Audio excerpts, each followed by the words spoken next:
Friends, Vijayasai రెడ్డిని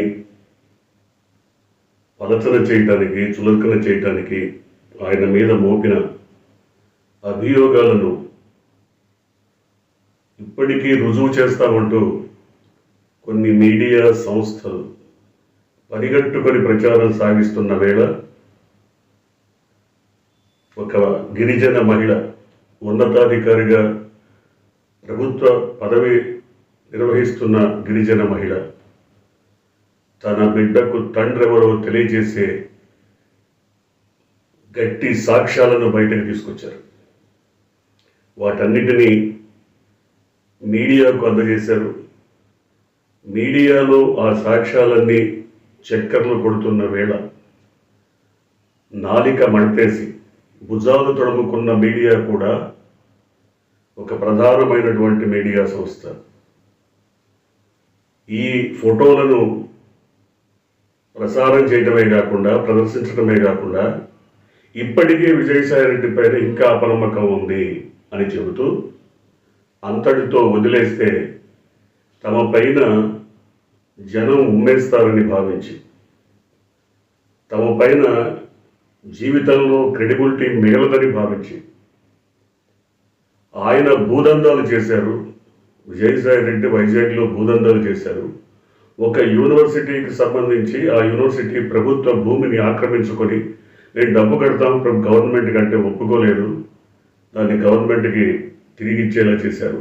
ఇలా రకరకాలు, లేదా ఆంధ్ర క్రికెట్ అసోసియేషన్ సంబంధించిన అంశాలు, రకరకాల అంశాలను తీసుకొచ్చి ఇప్పుడు తెరపైన ఆయన పైన మరో రకమైనటువంటి బురద చల్లటానికి ప్రయత్నాలు చేస్తున్నారు. కానీ ఈ బురద చల్లటం కోసమే ఇంత తతంగం నడిచి ఒక ఉన్నతోద్యోగి అయినటువంటి, ప్రభుత్వ ఉద్యోగి అయినటువంటి ఒక గిరిజన మహిళను బలిపెట్టారు. విజయసాయి రెడ్డిని టార్గెట్గా చేసుకున్నారు. నన్ను నిన్న వీడియోలో స్పష్టంగా చెప్పాం.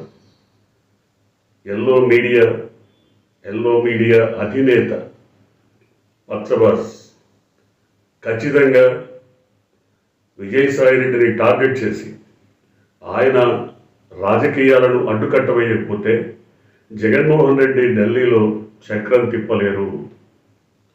ఆయన రాజకీయాలకు అడ్డుకట్ట వేసి జగన్మోహన్ రెడ్డిని కట్టడి చేయటం కోసం ఇంత పెద్ద రాజకీయ స్కెచ్ వేశారు.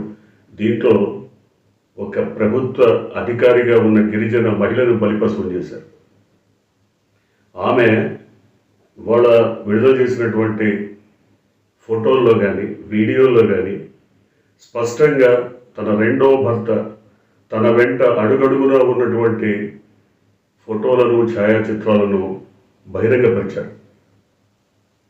అంతేకాకుండా తాడేపల్లిలో ఉన్నటువంటి ఒక ఫ్లాట్కి సంబంధించి కూడా ఆ రెండవ భర్త కొనుగోలు చేసిన అంశాన్ని, ఆయనకు సంబంధించినటువంటి వివరాలను ఆ దస్తావేజుల్లో కనిపించాయి. ఒకటి కాదు, అనేక సాక్ష్యాలు కనిపించాయి. కానీ మొదటి భర్తగా రంగంలోకి వచ్చి రచ్చ చేసి దొంగ ఏడుపులతో ప్రజల్ని మభ్యపెట్టడానికి ప్రయత్నించిన వ్యక్తి ఎల్లో మీడియాకు, ఎల్లో పార్టీకు సంబంధించిన వాడని దాదాపుగా అందరికీ అర్థమైపోయింది.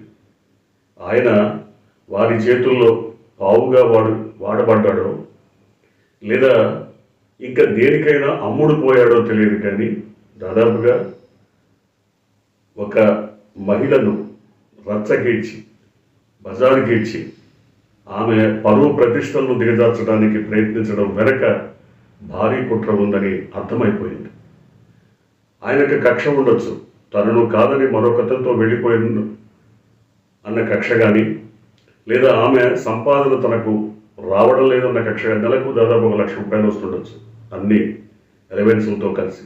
నెలకు 1 లక్ష రూపాయలు సంపాదించే మహిళ, తనకు భార్యగా ఇంతకాలం ఉన్నటువంటి మహిళ వేరొక వ్యక్తితో వెళ్ళిపోయిందన్న అసూయ, కక్ష, ఈర్ష్య, ద్వేషం, పగ ఇవన్నీ కలిసి ఎల్లో మీడియా లేదా పచ్చ నేతల ప్రాబల్యంతో వెలిగెక్కినటువంటి పరిస్థితి.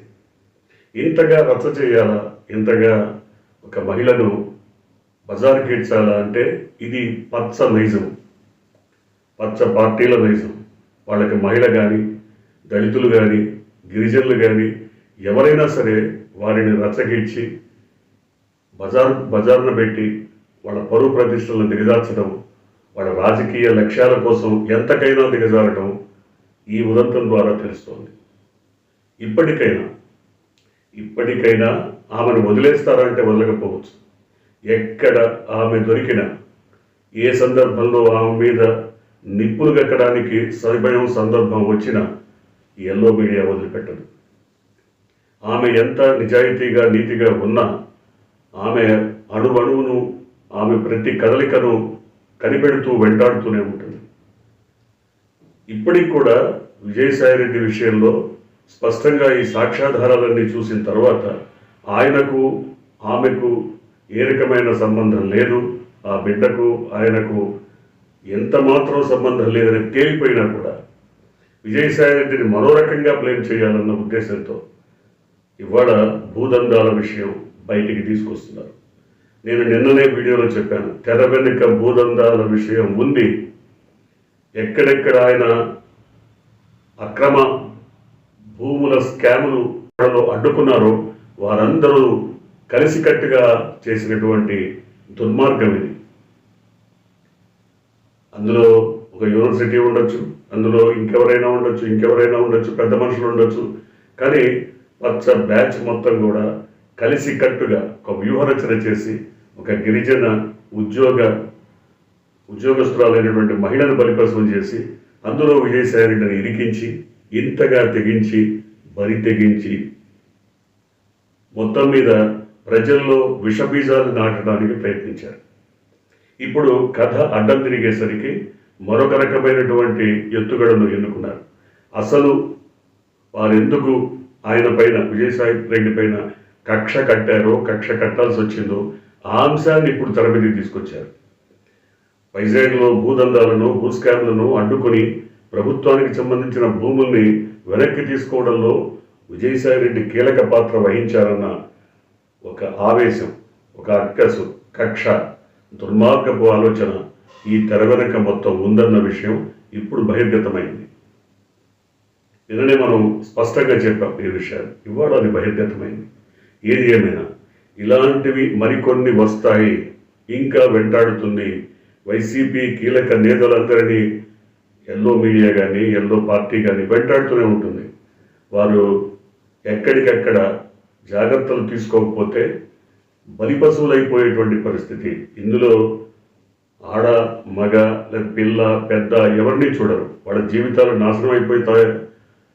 ఏది ఏమైనా తమ లక్ష్యాలు నెరవేర్చుకోరు.